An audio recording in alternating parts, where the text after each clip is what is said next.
destruir-nos. Hem aguantat molts anys i estem dempeus encara, decidits a fer front a cada embestida de la fera cobdiciosa. No estarem callats. Cada casa que tires deixa les veïnes tremolants de fred i entristiment. La paret i la sang són carn i ungla al cabanyac. Aquest és el Vicent. El seu pla va anar i serveix i després de 10 anys ja està caduc.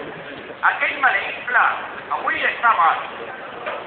Per tornar-ho a cridar, per exigir los que deixen en pau la festa avui assenyada, que no enderroquen una sola casa més, per dir-nos que només hi ha un camí, rehabilitació sense destrucció.